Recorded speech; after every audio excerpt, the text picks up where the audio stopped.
Have you already finished exercise number 1? If yes, congratulations for a job well done. If not, kindly finish it today.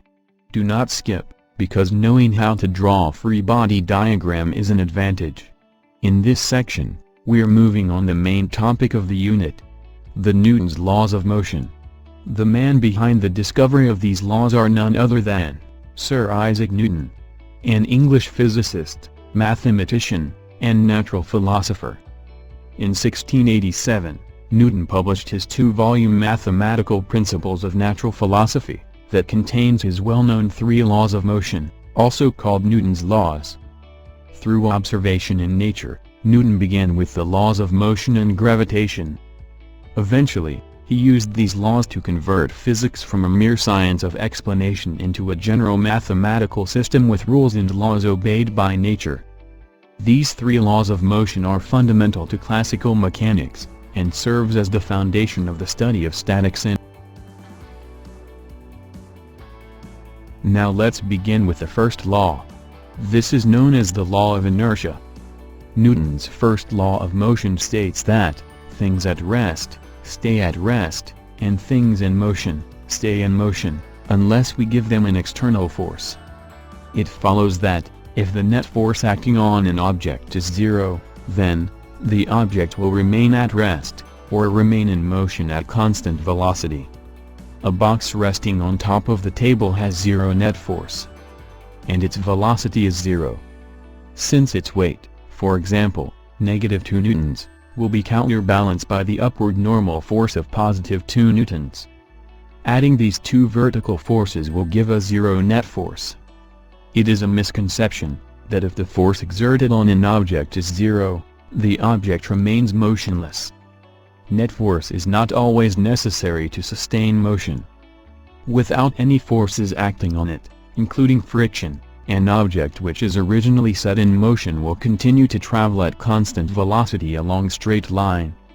To illustrate this, consider a puck on an air cushion table, just like the table used in air hockey. The stream of air flowing out on the tiny holes of the air cushion table makes the puck floats, thus eliminating friction. So once the puck has been set in motion, it will remain in motion at constant velocity along a straight line. You do not need to keep pushing it in order to sustain its motion. From now on, keep in mind that when you saw an object, which is either at rest or moving at constant velocity, the net force acting on it is 0.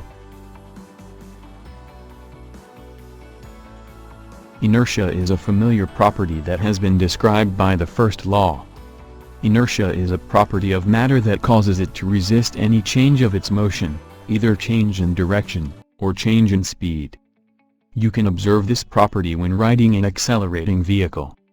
As the vehicle speeds up, you feel the force of the seat against your back, overcoming your inertia, so as to increase your speed with the vehicle. On the other hand, as the vehicle decelerates, your body tends to continue in motion and move forward. If the vehicle turns the right corner, you feel being pushed to the left, where in fact your body tends to move in straight line resisting the turn. This can be explained further by considering the figure below. Imagine a skater standing still on the trailer of a truck. As the truck, from rest, accelerates forward, the man standing on a skateboard seems to move backward relative to the truck. But relative to Earth, he remains at rest. Thus, we can say that the man is in inertial frame with the Earth.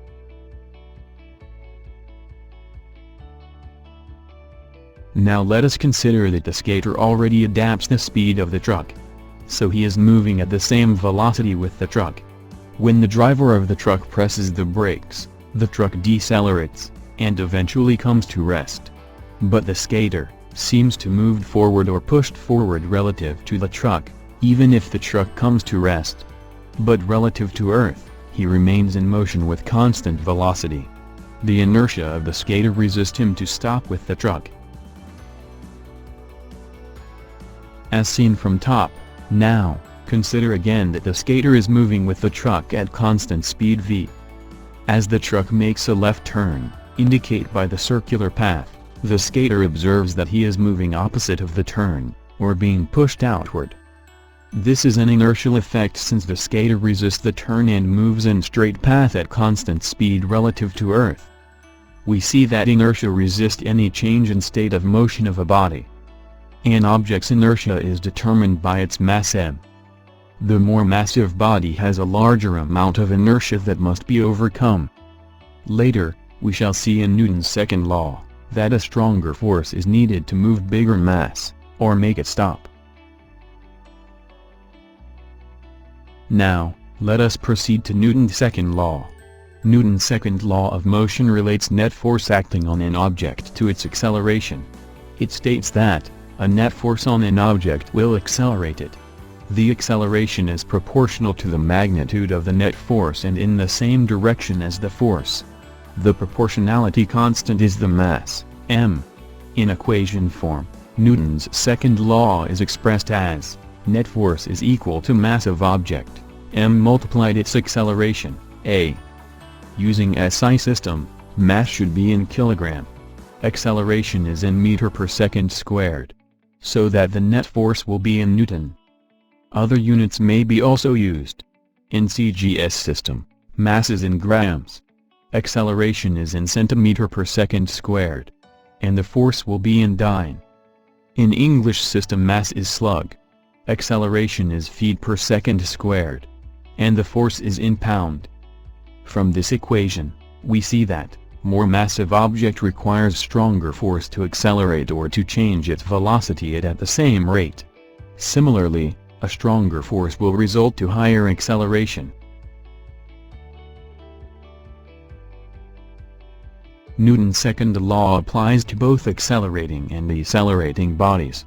The direction of net force and the initial state of motion of an object will dictate whether the object speeds up or slows down. When the net force has the same direction as the initial velocity, the body accelerates, or speed up. Imagine a box of mass m which is initially traveling to the right, at a velocity of 1 meter per second. If we apply a net force, which is also to the right, then the box accelerates, increasing the velocity, let's say, to 3 meters per second. When the net force has the opposite direction as the initial velocity, the body decelerates or slows down. Let's say the box is initially moving to the right at 3 meters per second. In order to slow down the box, a net force towards left is needed. This net force will decrease box's velocity to, let's say, 1 meter per second. Notice also that the direction of net force and acceleration are the same for both cases. Newton's second law also explains another remarkable aspect of mass. We learned from Newton's first law that mass measures the inertia of an object. In second law, Isaac Newton also observed that mass is also a measure of gravitational attraction that the object exerts on other objects. He concluded that the inertial property and the gravitational property are determined by the same thing, mass. This explains the relationship between mass and weight of an object. When we go back to Galileo's free fall, we see that the only force acting on a free-falling body, let's say a ball, is its weight. Therefore, weight is equivalent to the net force that causes the body to accelerate at 9.8 meter per second squared as it falls. With this, applying Newton's second law, weight is equal to mass of the object multiplied by acceleration due to gravity. One more thing, although, at relatively low speed, the mass of an object does not change, its weight decreases with elevation. As you move away from the Earth's surface, the gravitational force of the Earth on you decreases. The figure below shows the decreasing weight of a 50-kilogram body at increasing elevation. At sea level, the weight is around 490 newtons, but at 10,000 kilometers above sea level, the weight is dropped to around 90 newtons. But the mass remains 50 kilograms. To complete the laws of motion, let us consider this event. Imagine a speeding car hits a vertical wall. Of course, due to impact, the body of the car may deform and the wall may break. As the car hits the wall, the car exerts a force on the wall that may cause the wall to break. As consequence to this, the wall also exerts a force on the car which causes the car's body to deform. Now, the question is, Are these two forces equal in magnitude? Is the speeding car offers greater force on the wall? Or the wall provides greater force to stop the car? And this is what Newton's third law investigated. Newton's third law of motion, also known as the law of interaction, states that an object experiences a force by means of interaction with some other object. This interaction involves action-reaction pair between two objects, that for every action there's a corresponding equal and opposite reaction. It explains that, if body A exerts a force on body B, an action, then body B exerts a force on a body A reaction. These two forces have the same magnitude, but are opposite in direction, and act on different bodies. Walking, throwing a ball, airplane flying and rocket propulsion are some phenomena that can be associated with Newton's third law. A man exerts a backward force on the ground, an action, which causes the ground to exert a forward force, a reaction, by friction. These action-reaction pair of forces allow the man to walk on the ground. It is almost impossible to walk without friction on the ground. As you throw a ball upward by exerting an upward force, the ball is pushing your hand downward. An airplane can fly through the air by means action-lift force of air against its wings that counterbalances airplane's weight. Similarly, a rocket is being propelled by the expanding gas on its combustion chamber, causing an upward force able to carry the weight of the rocket.